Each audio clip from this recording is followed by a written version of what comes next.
ఏ పాటిదాననయా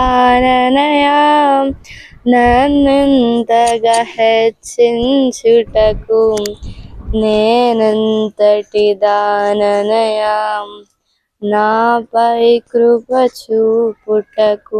ఏ పాటిదాననయా నన్నెంతగా హెచ్చించుటకు నేనెంతటి దాననయా నాపై కృప చూపుటకు. నా పాపము క్షమించి నన్ను నీలా మార్చుటకు కలువరిలో మరణించి ప్రేమించే ప్రేమామయుడా నీ ప్రేమకు పరిమితులేవి.